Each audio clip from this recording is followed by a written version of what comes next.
Hello everyone! May mga nagtatanong po kung bakit daw po sa India nagpa-kidney transplant si Daddy CJ at paano po yung naging process namin dito. So bago ko po sagutin yung tanong nyo, please follow, like, and share our Facebook page, Life with Tres Baracos. Thank you!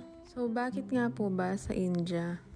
Nag-decide po yung family namin na sa India na lang po magpa-kidney transplant si Daddy CJ dahil that time po naghahanap po kami ng mabilis na paraan para po mawala po sa makina ng dialysis si Daddy CJ. Iniiwasan lang po talaga namin yung magiging komplikasyon niya kapag tumagal pa po siya sa dialysis. Lalo na every time po kasi na nakasalang siya sa dialysis, lagi pong mababa yung BP niya at lagi rin po siyang nag-chill. So with the help of Sir Norlan, isa po siyang CKD patient na taga-Tarlac din po at nagpa-kidney transplant po siya dito sa India. Siya po yung bali naging guide po namin. So parang siya po yung naging living proof namin para magpa-kidney transplant si Daddy CJ sa India. At nabuhayan po kami ng loob, nabigyan po kami ng pag-asa nung nalaman po namin kung gaano po kabilis yung process ng kidney transplant po nila sa India. Even the work-up sa laboratory po, napakabilis din nung naging process nila. At nakita rin po namin yung recovery niya na malakas na rin po talaga siya. Based po sa naging experience namin sa kidney transplant operation ni Daddy CJ, talagang mabilis po yung naging process at talagang magagaling po yung mga doctors. Pero syempre, kanya-kanya rin po tayo ng desisyon at kung saan po tayo magiging komportable. So another question is, paano daw po yung naging process namin para makapunta dito sa India?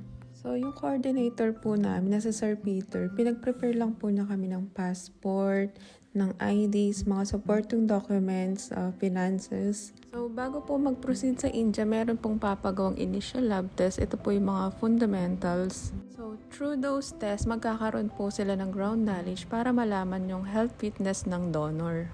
Pero, hindi pa po yun yung compatibility test. At isasend po yung magiging result ninyo at ipapadala po kay Sir Peter through message or email, tapos papakita niya po sa doktor. Tapos yung sa visa naman po, si Sir Peter din po yung nag-process at sinend na lang po niya through email. Even po yung transport mula airport to hotel, pati yung accommodation nung pag-arrive namin, si Sir Peter na po lahat nag-asikaso.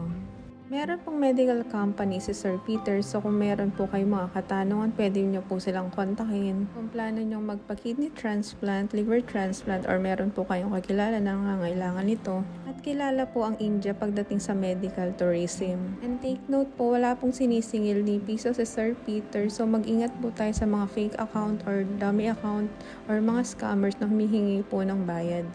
At wala rin po akong kita dito ni piso. Gusto lang po talaga naming mag-share ng aming naging journey dito sa India at makatulong po sa ibang CKD patient na kung kaya naman at gustong mapabilis yung kanilang kidney transplant.